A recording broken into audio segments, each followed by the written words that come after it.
Hello నమస్తే. ముఖ్యమంత్రి రేవంత్ రెడ్డి మాట్లాడుతున్నాడు. రైతు సదస్సు అని పెట్టి ఆ రైతు భరోసా వేసే కార్యక్రమంలో ముఖ్యమంత్రి మాట్లాడుతున్నాడు. నిన్న మనం ఇదే కార్యక్రమంలో అనుకున్నాం. ఈ కార్యక్రమం అనుకున్నట్టుగానే ఆయన రైతుల గురించి మాట్లాడతలేడు. కేవలం భారత రాష్ట్ర సమితి అధ్యక్షులు కేసీఆర్ గారి మీద లేకపోతే ఒక ఏడవడం మొదలుపెట్టిండు. అవే మాటలు మళ్ళీ మాట్లాడడం మీదని పెట్టిండు. ఇన్ని సంవత్సరాల నుంచి ఏ మాటలు మాట్లాడుతూ అయితే రైతులను మోసం చేస్తూ వచ్చిండు. రైతులకు నువ్వు రైతు బంధు కరెక్ట్గా ఎందుకు ఇస్తలేవు, రైతులకు యూరియా ఎందుకు ఇస్తలేవు, రైతులకు కరెంట్ ఎందుకు ఇస్తలేవు, రైతులకు సాగునీరు ఎందుకు ఇస్తలేవు, ఇవన్నిటినీ కప్పిపుచ్చుకోవడం కోసం, వీటన్నింటి నుంచి తప్పించుకోవడం కోసం ఈరోజు రైతు సదస్సు అని రైతు బంధు వేసే ఒక కార్యక్రమాన్ని అడ్డం పెట్టుకున్నాడు. అడ్డం పెట్టుకుని ఆ కార్యక్రమాల్లో మళ్ళొకసారి అబద్ధాల మీద అబద్ధాలు, నోరు తెరిచిన కాడి నుంచి అబద్ధాలు. రైతు బంధు వేయడంలో రేవంత్ రెడ్డి ప్రభుత్వం తన చేతగానితనాన్ని కప్పిపుచ్చుకోవడం కోసం ఈరోజు రైతులకు కేవలం 2 ఎకరాల వరకే రైతు భరోసా వేసుకుంటా తన చేతగానితనాన్ని కప్పిపుచ్చుకోవడం కోసం, తన చేతగానితనాన్ని దాచిపెడతందుకోసం రాష్ట్రంలో మరోసారి అప్పులు చేసిను, మాకు అప్పులు ఇచ్చిపోయినని అబద్ధాల మాటలు మాట్లాడుతున్నాడు. ఏంటి అబద్ధాలు మాట్లాడో ఒకసారి చూద్దాం. ముఖ్యమంత్రి రేవంత్ రెడ్డి ఏమంటాడు? రాష్ట్రం ఏర్పడ్డప్పుడు, తెలంగాణ రాష్ట్రం ఏర్పడ్డప్పుడు 2014లో మొత్తం ఉమ్మడి రాష్ట్రాల ముఖ్యమంత్రులందరూ 69,000 కోట్ల రూపాయల అప్పులు చేస్తే కేసీఆర్ ఒక్కడే 8,11,000 కోట్ల అప్పులు చేసినంటారు. అబద్ధం, పచ్చి అబద్ధాలు. ముఖ్యమంత్రి నోరు తెరిస్తే అబద్ధాలు, ముఖ్యమంత్రి మాట్లాడితే అబద్ధాలు. ముఖ్యమంత్రి గారు మీ చేతగానితనాన్ని కప్పిపుచ్చుకోవడం కోసం ఇన్ని అబద్ధాలు మాట్లాడనా? రైతులను ఇంత అవమానించాలనా? తెలంగాణ రాష్ట్రం సాధించిన నాయకత్వాన్ని ఇంత అవమానించాలనా? తెలంగాణ రాష్ట్రం కొట్లాడిన రైతులను ఇంత అవమానించాలనా? ఎందుకు? మీకు చేత కాకపోతే చేతులు ఎత్తేయండి. అంతేగాని మీ చేతగానితనాన్ని కప్పిపుచ్చుకోవడం కోసం, చేతగానితనాన్ని దాచిపెడతందుకోసం తెలంగాణ రాష్ట్రాన్ని అవమానపరచకండి. మీ సోదర ఎంపీ, మీ B team MP Raghunandan Rao గారు పార్లమెంట్లో అడిగిన ప్రశ్నకు మీ దగ్గర సమాధానం ఎక్కడిది? ఏం చెప్పింది పార్లమెంట్లో కేంద్ర ప్రభుత్వం? తెలంగాణ రాష్ట్రం మీద అప్పుల విషయంలో ఏం చెప్పింది? ఎందుకు మీరు తెలంగాణ రాష్ట్ర ప్రజలను ఇంకా తప్పుదో పట్టిస్తారు? మైక్ ఉంది కదా అని చెప్పేసి ఆ మైక్ ముందు మీరు మాట్లాడుతుంటే వినడానికి గొర్రెలు ఉన్నారు కదా అని చెప్పేసి ఆ గొర్రెట్లు చప్పళ్ళు కొడుతున్నారు, ఈలలు కొడుతున్నారు అని చెప్పేసి మీరు చెప్పిన అబద్ధాలు వాస్తవాలు అయిపోవు. పార్లమెంట్లో లెక్కలు మారవు. కేంద్ర ప్రభుత్వం, కేంద్ర ఆర్థిక మంత్రిత్వ శాఖ దగ్గర ఉన్న లెక్కలు మారవు. క్యాగ్ లెక్కలు మారవు, ఆర్బీఐ లెక్కలు మారవు. ఆ మారని లెక్కల్ని మీరు ప్రతి వేదిక ముందల మీ కాంగ్రెస్ పార్టీ నాయకులున్న మీ ముందల కాంగ్రెస్ పార్టీ నాయకులు కూర్చుంటే ఆ నాయకులు కొట్టే ఈలలకు సప్పట్లకు మీరు అడ్డమైన అబద్ధాలు మాట్లాడుతున్నారు. ముఖ్యమంత్రి రేవంత్ రెడ్డి గారు రఘునందన్ రావు గారు పార్లమెంట్లో ఒక ప్రశ్న అడిగినారు. తెలంగాణ రాష్ట్రంలో 2023-24 ఆర్థిక సంవత్సరం వరకు ఉన్న అప్పులెన్ని అని ఒక ప్రశ్న అడిగితే MOS Pankaj Chaudhary, minister of state finance Pankaj Chaudhary ఇచ్చిన సమాధానం, మీ చెవులల్లా సీసం పోసుకున్నారా? ఎందుకు వినిపిస్తలేదు కదా? ఎందుకు కనిపిస్తలేదు? మీ పార్లమెంటు 8 మంది పార్లమెంటు సభ్యులు ఏం చేస్తున్నారు? మీకు చెప్తలేరా పార్లమెంట్లో ఏం జరుగుతుందనేది? ఎక్కడికి పోయినా ఈ పైసలు అని చెప్పేసి అనేది ఒక్క ప్రశ్న అడిగితే రఘునందన్ రావు గారు అడిగిన ప్రశ్నకు టోటల్ అవుట్ స్టాండింగ్ పబ్లిక్ డెబ్ట్ of Telangana in 23-24. T news ప్రేక్షకులారా, తెలంగాణ ప్రజలారా గుర్తుపెట్టుకోండి. ముఖ్యమంత్రి మాట్లాడే అబద్ధాలను ఎక్కడికక్కడ ఖండించవలసిన అవసరం ఉంది, ఎక్కడికక్కడ తిప్పికొట్టవలసిన అవసరం ఉంది. 23-24 అవుట్ స్టాండింగ్ పబ్లిక్ డెబ్ట్ ఆఫ్ తెలంగాణ 3,50,000 కోట్ల రూపాయలు మాత్రమే. తెలంగాణ ప్రజలారా బరాబర్ అడగాలి. ముఖ్యమంత్రి రేవంత్ రెడ్డి గారు ఎక్కడ మైకు దొరికితే అక్కడ ఇష్టం వచ్చినట్టు అబద్ధాలు మాట్లాడుతున్నాడు, ఇష్టం వచ్చినట్టు తెలంగాణ ప్రజలను మోసం చేస్తున్నాడు. ఏ రకంగా అయితే మోసపూరిత హామీలు ఇచ్చి, ఏ రకంగానైతే అబద్ధాలు చెప్పి, ఏ రకంగా అయితే గోబెల్సి ప్రచారాలు చేసి తెలంగాణ రాష్ట్రంలో కాంగ్రెస్ పార్టీ అధికారాన్ని హస్తగతం చేసుకుందో, ఏ రకంగా అయితే హస్తం పార్టీ తెలంగాణ ప్రజల నెత్తిన భస్మాసుర హస్తమైందో ఆ హస్తాన్ని నిలవేయవలసిన సమయం వచ్చింది, బరాబర్ అడగవలసిన సమయం వచ్చింది. 3,50,000 కోట్ల అప్పు ఉంది 2023-24 వరకు తెలంగాణ రాష్ట్రం మీద అని పార్లమెంట్ సాక్షిగా చెప్పింది. ఇదే రిపోర్టుని క్యాగ్, ఇదే రిపోర్ట్ని ఆర్బీఐ వీళ్ళందరూ కూడా చెప్పిండ్రు. తెలంగాణ రాష్ట్ర అప్పు కేవలం 3,50,000 కోట్ల మాత్రమే అని మీరు అధికారంలోకి వచ్చిన తర్వాత మీరు ఒక వైట్ పేపర్ రిలీజ్ చేసిండ్రు. మీ ఆర్థిక మంత్రి పక్కనే కూర్చొని ఇకలు పక్కపక్కలు నవ్వుతున్న ఆర్థిక మంత్రి ఒక వైట్ పేపర్ రిలీజ్ చేసిండు. ఆ వైట్ పేపర్లో మీరు చెప్పిన అప్పుల సంఖ్య ఎంత? 4,56,000 కోట్ల రూపాయలు. మీరు మాట్లాడే లెక్కలకే మీకు పొంతరలేదు. మీ ఆర్థిక మంత్రి ఒక నంబర్ చెప్తాడు, మీరు ఒక నంబర్ చెప్తాడు, మీ ఫైనాన్స్ సెక్రటరీ ఒక నంబర్ చెప్తాడు, మీ చీఫ్ సెక్రటరీ ఒక నంబర్ చెప్తారు. కానీ ప్రజలకు మాత్రం మీ చేతగానితనాన్ని, రైతు బంధు ఇయ్యలేని మీ అసమర్థతని కప్పిపుచ్చుకోవడం కోసం ఈరోజు తెలంగాణ రాష్ట్రం అప్పుల పాలైంది చెప్తున్నారు. ప్రజలు అడుగుతున్నారు. ప్రజలకు ఏ రకంగా అయితే బీఆర్ఎస్ పార్టీ అధికారంలో ఉన్నప్పుడు 2014 నుంచి 2024 వరకు ఏ రకమైన పథకాలు ప్రజలకు అందినాయో ఆ పథకాలను ఇవ్వడం మీకు చేతగాక ఈరోజు మీరు అప్పుల రాగం అందుకున్నారు. ఏమన్నారు? ఈరోజు పత్రికల్లో ప్రకటనలు ఇచ్చిండ్రు. 12,000 కోట్ల రైతు భరోసా. ఎక్కడ 12,000 రూపాయల రైతు భరోసా ఇస్తున్నారు మీరు? ఎక్కడ ఇచ్చిండ్రు రైతు భరోసా? ఎప్పుడు ఇచ్చిండ్రు? ఏడింది? ఈరోజు మీరు ఇచ్చింది ఎంత? ఈరోజు మీరు ఇచ్చింది కేవలం 2,482 కోట్లు మాత్రమే. 9,000 కోట్లు ఇస్తామని చెప్పేసి పత్రికల్లో పెద్ద ప్రకటనలు చేసుకున్నారు. రైతులందరూ ఎదురు చూసిండ్రు. మాకు వస్తుంది, ఈరోజు మాకు 3 ఎకరాలు ఉంటే 3 ఎకరాలు, 4 ఎకరాలు ఉంటే 4 ఎకరాలు, 5 ఎకరాలు ఉంటే 5 ఎకరాలకు రైతు భరోసా పడుతుందని చెప్పేసి రైతులు ఎదురు చూస్తే వాళ్ళ కళ్ళల్లో మట్టి పోసిండ్రు. వ్యవసాయ పనులు మొదలైపోయినాయి. నిన్ననే ఏరువాక పుణ్యం ఉండే. రైతులు వ్యవసాయ పనుల్లో బిజీగా ఉండి ఈరోజు ముఖ్యమంత్రి గారు ఏదో పెద్ద సభ పెట్టిండు. ఆ సభలో మాకు రైతు భరోసా వస్తుందని ప్రజలు ఎదురు చూస్తుంటే ఆ ప్రజల ఆశల మీద నీళ్లు జల్లిండ్రు. కేవలం 2 ఎకరాలకే ఈరోజు మీరు రైతు భరోసా ఇస్తున్నారు. మళ్ళా కథలు చెప్తున్నారు. ఇంతకుముందు యాసంగి సందర్భంలో 45 రోజుల్లో మేము 9,000 కోట్ల రూపాయలు రైతు భరోసా వేస్తామని చెప్పేసి అన్నారు. కానీ 2 ఎకరాలకే వేసేసి 4,000, 5,000 కోట్లకే ఆపేసిండ్రు. 5,000 కోట్లు ఎగ్గొట్టిండ్రు. ఈరోజు కూడా మీరు అదే చేయబోతున్నారు. రేపు ఈరోజు మీరు వేసే రైతు భరోసా 2 ఎకరాలకే ఇంకా రైతులకు మెల్ల రాదు. ఈ 2 ఎకరాలతోటే సరిపెట్టుకోవాలి. ఎందుకంటే ఈ ముఖ్యమంత్రి మాట్లాడుతున్న మోసపూరిత మాటలు చూస్తే మనకు ఇట్లానే తెలిసిపోతుంది. ఈరోజు ముఖ్యమంత్రి మాట్లాడిన మొత్తం ప్రసంగం మీరు చూడండి. మొత్తం ప్రసంగం మీరు చూస్తే ముఖ్యమంత్రి గారు ఏం మాట్లాడినరు? నా దగ్గర అప్పులు ఉన్నాయి, నాకు అప్పులు ఇచ్చిపోయిను, నా దగ్గర పైసలు లేవు, మేము ఇవన్నీ చేసేందుకోసం చాలా కష్టాలు పడుతున్నామని చెప్తున్నారు. అందుకే మీకు మళ్ళీ రైతు భరోసా రాదు. అయిపోయింది. ఈ 2 ఎకరాలే. ఇక 2 ఎకరాలకు మించి మీకు రైతు భరోసా రాదు. ఏం చెప్పారు కాంగ్రెస్ పార్టీ? బరాబర్ అడగాలి. రైతులు ఈ రోజు రైతు వేదికల్లో ఎక్కడైతే ముఖ్యమంత్రి మాట్లాడుతున్న ప్రసంగాన్ని మీరు చూసిండ్రో రైతులు ప్రతి ఒక్కరు కూడా ఆ ప్రసంగాన్ని పోస్ట్ మార్టం చేయాలి. రైతులు ప్రతి ఒక్కరు కూడా ఆ ముఖ్యమంత్రి చెప్పిన మాటల్లో మర్మాన్ని గమనించాలి. ఎందుకు ముఖ్యమంత్రి గారు ఇట్లా మోసం చేస్తున్నారు రైతులని? తెలంగాణ రైతులను ఎందుకు ఈ రకంగా దగా చేస్తున్నారు? మేనిఫెస్టోలో కాంగ్రెస్ పార్టీ పంటకు 7,500 రూపాయల చొప్పున సంవత్సరానికి 15,000 రూపాయలు ఇస్తామని చెప్పేసి అన్నారు. ఏం చేసింది? ఇప్పటి వరకు వాళ్ళు రైతులకు పంపిణీ చేసింది కేవలం 27,080 కోట్ల రూపాయలు మాత్రమే. ఎంత ఇవ్వవలసి ఉండే? రైతులకు ప్రస్తుతం ఇస్తున్న 6,000 లెక్కను తీసుకున్నా కూడా ఇప్పటి వరకు 44,640 కోట్లు ఇవ్వవలసి ఉండే. కానీ ఎంత ఇచ్చిండ్రు? 27,080 కోట్లు మాత్రమే ఇచ్చిండ్రు. అదే 15,000 లెక్కేసుకుంటే రైతులకు కాంగ్రెస్ పార్టీ బాకీ పడ్డది 28,720 కోట్ల రూపాయలు. ఇది కాంగ్రెస్ పార్టీ చేస్తున్న మోతం రైతులకు. కేసీఆర్ ఇచ్చే రైతు భరోసా ఇచ్చినా కూడా ఇప్పటి వరకు రైతులకు ఇంకొక 15,000-20,000 కోట్ల రూపాయలు రైతులను ముంచేసింది, రైతులను మోసం చేసింది. ఇది కాంగ్రెస్ పార్టీ చరిత్ర. కేసీఆర్ ఇచ్చిన 5,000 రూపాయలు ఇచ్చినా కూడా 5,000 ఇచ్చినా కూడా ఇప్పటి వరకు 37,000 కోట్ల రూపాయలు ఇవ్వాల్సి ఉంటే 27 కోట్ల రూపాయలు మాత్రమే ఇచ్చి 27,000 కోట్ల రూపాయలు మాత్రమే ఇచ్చిందంటే 10,000 కోట్ల రూపాయలు రైతులకు కేసీఆర్ ముఖ్యమంత్రిగా ఉండి ఉంటే వచ్చే పైసలవి 10,000 కోట్ల రూపాయలు ఎగ్గొట్టిండ్రు. రైతు బంధు లెక్కను చూసుకున్నా కూడా తెలంగాణ రైతులకు రేవంత్ సర్కార్ పడ్డ బాకీ ఇప్పటి వరకు 10,000 కోట్ల రూపాయలు. ఎకరానికి ఏడాదికి 10,000 చొప్పున కేసీఆర్ గారు ముఖ్యమంత్రిగా ఉన్నప్పుడు 11 సీజన్లలో రైతులకు రైతు బంధు ఇచ్చిండు. కాంగ్రెస్ పార్టీ వచ్చిన తర్వాత ఏమైంది?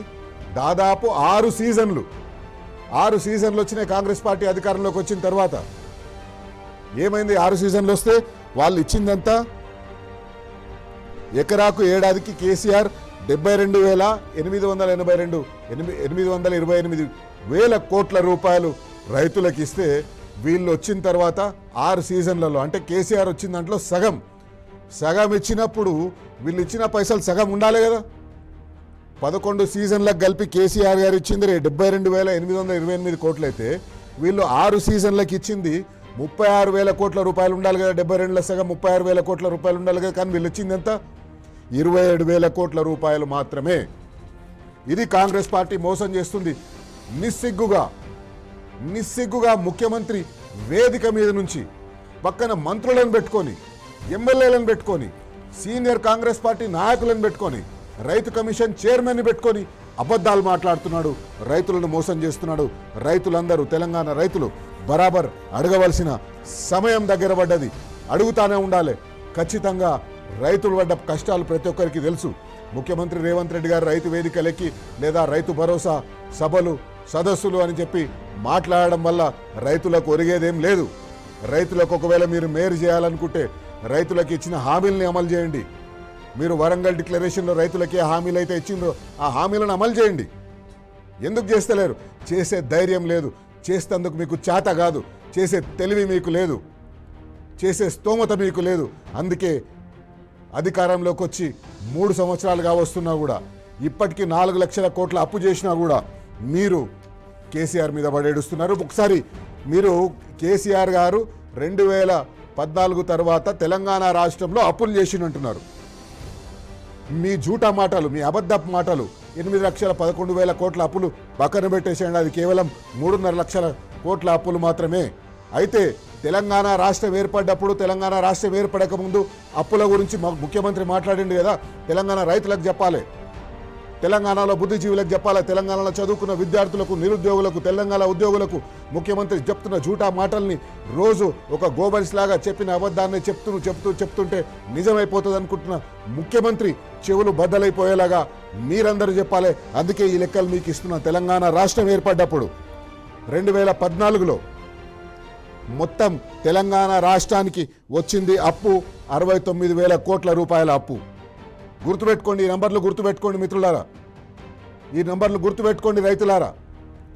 తెలంగాణ రాష్ట్రం ఏర్పడ్డప్పుడు తెలంగాణ రాష్ట్రం మీద నెత్తి మీద వచ్చిన అప్పు 69,000 కోట్ల రూపాయలు. తెలంగాణకున్న ఆస్తుల విలువ, అసెట్ వాల్యూ 2014లో 83,143 కోట్ల రూపాయలు. అంటే అప్పులు 69,000 కోట్లు వస్తే తెలంగాణకున్న ఆస్తులు 83,000 కోట్ల రూపాయలు. కేసీఆర్ గారు అప్పులు చేసినట్టున్నారు కదా. మీకు ముఖ్యమంత్రి గారు, మీ కాంగ్రెస్ పార్టీకి అప్పులు చేయడం, స్కాములు చేయడం తప్పిస్తే అప్పులు చేయడం, ఆస్తులు పెంచడం తెలియదు. ఆస్తులు పెంచే పని కేసీఆర్ గారు చేసిండు.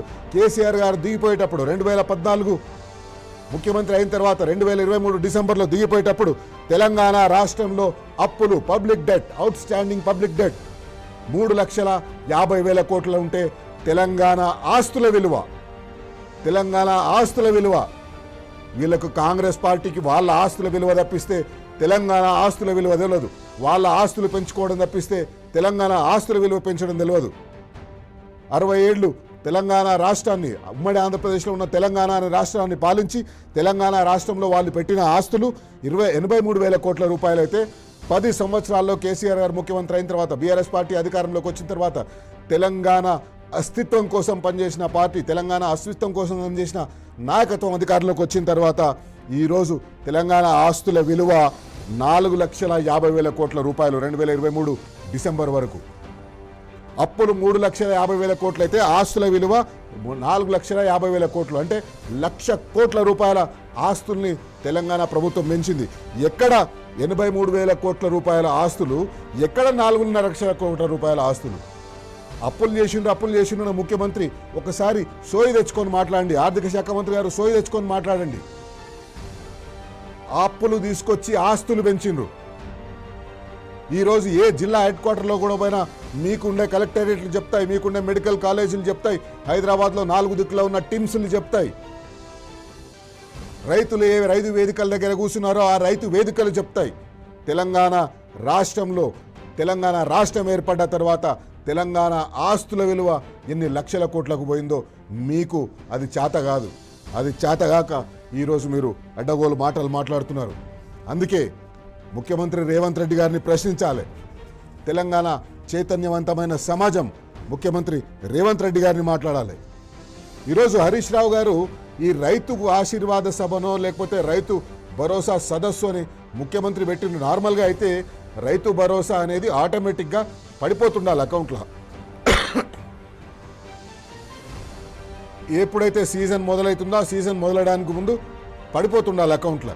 కానీ వీళ్ళు ఏం చేసిండ్రు, కేసీఆర్ని తిరుగుతందు కోసం, తెలంగాణ ఉద్యమకారులను అవమానించడం కోసం ఏదో ఒక సందర్భం కావాలి. ఆ సందర్భాన్ని క్రియేట్ చేసుకొని ఈరోజు ముఖ్యమంత్రి గారు ఒక సభ పెట్టి మళ్ళీ ఆ సభలో అవే రోత మాటలు మాట్లాడిండు. హరీష్ రావు గారు ఏమన్నారు ఒకసారి చూద్దాం. ఈరోజు రైతు సదస్సు మీద ఇలా రైతు వంచన సభ పెట్టిండు రేవంత్ రెడ్డి. అది ఆశీర్వాద సభ కాదు, రైతు వంచన సభ నా దృష్టిలో. రెండవది రైతు బంధు. ఏం చెప్పిందే రైతు బంధు? ఎన్నికల ముందు 15,000 చెప్పిందా? 15,000. మరి ఇచ్చింది ఎంత? 12,000. అవి ఎన్నిసార్లు ఇచ్చిండ్రు? ఒక పంట మొత్తానికే 9,000 ఎగ్గొట్టిండు. ఒక పంట 3 ఎకరాలే ఇచ్చిండు. ఒక పంట 2 ఎకరాలే ఇచ్చిండు. వాళ్ళు చెప్పిన ప్రకారంగా మొత్తం లెక్క తీస్తే 29,300 కోట్లు ఇలా కాంగ్రెస్ పార్టీ రైతు బంధు పేరిట రైతులకు బాకీ పడ్డది. 29,300 కోట్లు. నేను అడుగుతా ఉన్న జడ్చర్ల నుంచి, రేవంత్ రెడ్డి గారు, నువ్వు ఇవాళ పెట్టుకున్న నీ రైతు వంచన సభలో ఈ 29,300 కోట్లు ఎప్పటిలోగా ఇస్తావో తెలంగాణ రైతాంగానికి చెప్పాలని డిమాండ్ చేస్తా ఉన్నాం. నువ్వు రైతులకు బాకీ పడ్డ ఈ 30,000 కోట్ల రైతు బంధు డబ్బులు ఎన్ని రోజుల్లోగా ఇస్తావో ఇవాళ రైతులకు చెప్పాలని తెలంగాణ రైతుల పక్షాన.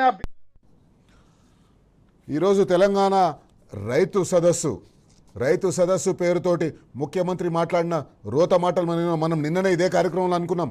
రేపు మళ్ళీ ముఖ్యమంత్రి ఈ సభను ఇంకొక వేదికలాగా వాడుకుంటాడు, ఈ సభ మీద నుంచి కూడా విషం చెమ్ముతాడు, ఈ సభ నుంచి కూడా అబద్ధాలు మాట్లాడతాడు అనేది. అబద్ధాలు మాట్లాడడం ఎందుకంటున్నంటే ముఖ్యమంత్రి గారు ఈరోజు తన ప్రసంగం మొత్తంలో అబద్ధాలే ఉన్నాయి. లెక్క పెట్టుకుంటూ పోతే 100 అబద్ధాలు దాటుతాయి. ముఖ్యమంత్రి గారికి శాపం ఉన్నట్టుంది, విక్రమ్ బేతాళుడి కథలో శాపం ఉన్నట్టుంది, నువ్వు నిజం చెప్తే నీ తలకాయ 1000 ముక్కలైపోతుందని. అందుకే ముఖ్యమంత్రి గారు ఆ వేదిక మీద నుంచి తల ముక్కలైపోతుందేమో అని ఒక్క నిజం కూడా మాట్లాడదు, మొత్తం అబద్ధాలే మాట్లాడాడు. BRS party working president KTR గారు స్పందించారు. కేటీఆర్ గారు ఇదే మాటలు ఏమైనా తిండ్రు, ఎక్కడ పోయినాయి నీ పైసలు, ఎక్కడ పోయినాయి నీ వాగ్దానాలు, ఏం చేసినావు, 30,000 కోట్ల రూపాయలు ఎందుకు ఇవ్వలేదు రైతులకు, ఎకరానికి 15,000 రూపాయల చొప్పున పంటకు 7,500 రూపాయలు ఇస్తానో కదా, ఎక్కడ పోయినాయి? ఇప్పటి వరకు మీరు ఇవ్వవలసింది ఇంకా 28,000 కోట్ల రూపాయలు రైతులకు మీరు బాకీ పడ్డారు, రైతులకు ఇస్తలేరు. ఇది ఈరోజు కేటీఆర్ గారు మాట్లాడిన. దాదాపు 70 లక్షల మంది రైతులు మీకు ఎదురు చూస్తున్నారు. ఈరోజు వాళ్ళు ఎదురు చూస్తున్నారు. మీరు 9,000 కోట్లు ఇస్తామని చెప్పేసి అన్నారు. ఎందుకు 2,482 కోట్ల దగ్గర అయిపోయినరు? ఎందుకు మీరు ఆ 9,000 కోట్లు ఒకటే విడతలాగా ఎందుకు ఇస్తలేరు? మీ చేతగానితనాన్ని, అసమర్థతని కప్పుపుచ్చుకునే ప్రయత్నంలో భాగంగానే అప్పుల మాటలు మాట్లాడుతున్నారు. మీరిచ్చిన హామీలను అమలు చేయడం చేతగాక, మీరిచ్చిన హామీలు దగాపూరిత, మోసపూరితమని తెలంగాణ ప్రజలు గ్రహించిండ్రు. తెలంగాణ ప్రజలకు తెలిసిపోయింది. దాని నుంచి ఎట్లా తప్పించుకోవాలనో మీరు ప్రయత్నం చేసుకుంటా ఆ తప్పించుకునే దాంట్లో భాగంగానే ఈరోజు అప్పుల కథని మళ్ళా ఆవు కథలాగా మొదటి నుంచి చెప్పడం మొదలుపెట్టిండ్రు. ముఖ్యమంత్రి రేవంత్ రెడ్డి గారిని బరాబర్ అడుగుదాం, కాంగ్రెస్ పార్టీ నాయకుల్ని బరాబర్ అడుగుదాం. ఈ రకంగా అప్పుల పేరు చెప్పి తప్పించుకునే ప్రయత్నం చేస్తున్న కాంగ్రెస్ పార్టీ నాయకులని నిలదీద్దాం, బరాబర్ అడుగుదాం. ఈరోజు మన కార్యక్రమం ద్వారా కాంగ్రెస్ పార్టీ నాయకులను అడుగుదాం. రైతు బంధు ఉద్దేశాన్ని దెబ్బతీసి ముఖ్యమంత్రి గారు రైతు బంధు ఉద్దేశాన్ని దెబ్బతీసి పథకాన్ని నిర్వీర్యం చేసి నిస్సిగ్గుగా ఎందుకు ఈ ప్రచార ఆర్భాటం? 2.5 ఏళ్లలో ఒక్క సీజన్ అయినా రైతు భరోసా మీరు చక్కగా ఇచ్చిండ్రా? ఎందుకు ఈరోజు ఈ రోత మాటలు మాట్లాడుతున్నారు? ఎందుకు అప్పులు పేరు చెప్పి తప్పించుకోవడానికి ప్రయత్నం చేస్తున్నారు? తప్పించుకొని పారిపోతున్నారు. బరాబర్ అడుగుదాం. 2 ఎకరాలు ఇచ్చే రైతు భరోసా కోసం ఇన్ని పిఆర్ స్టంట్లు చేయాలనా? ముందు ఖమ్మంలో సభ అనాలే, సభ పెట్టి చేయాలని.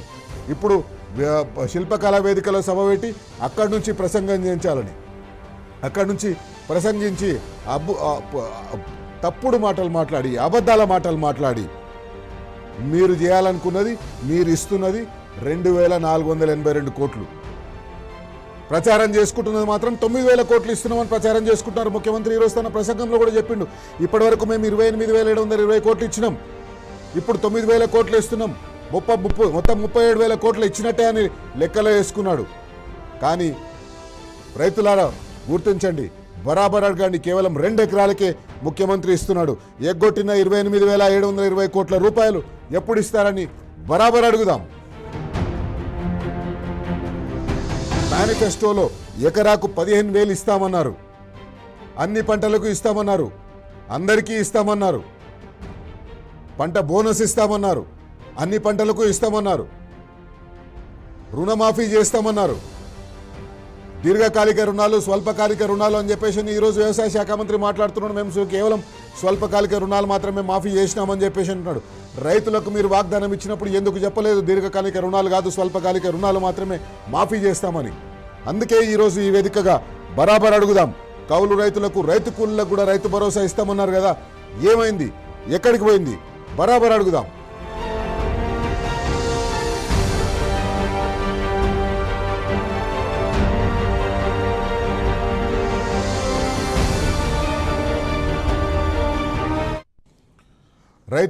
రైతు సదస్సుని, రైతు భరోసా వేసే ఒక కార్యక్రమాన్ని ముఖ్యమంత్రి వేదికగా వాడుకొని ఆ వేదిక నుంచి అబద్ధపు ప్రచారాలు, అబద్ధపు మాటలు, రైతుల ఆగ్రహాన్ని ఎట్లా తప్పించుకోవాలి, రైతులకు చేసిన మోసాన్ని ఎట్లా తప్పించుకోవాలి, ఇది మాత్రమే ఈరోజు ఆ సభలో ఎజెండాగా కనిపించింది. ఆయన ఒక్కడే కాదు, ఆయనతో పాటు మాట్లాడిన మంత్రులందరూ కూడా కూడబలుక్కొని మనం చేతగానితనాన్ని మనం కప్పిపుచ్చుకోవాలి, ప్రజలకు తెలిసిపోయింది, రైతులకు తెలిసిపోయింది, మనకు చేతనైతే లేదు రైతు భరోసా ఇవ్వడం, మనకు చేతనైతే లేదు రైతులను రాజులు చేయడం, మనకు చేతనైతే లేదు రైతులకు ఇచ్చిన వాగ్దానాల్ని అమలు చేయడం అని గ్రహించి తప్పించుకునే దారిలో భాగంగానే ఈరోజు అప్పుల మాటలు తెర మీదకి తీసుకొచ్చిండ్రు.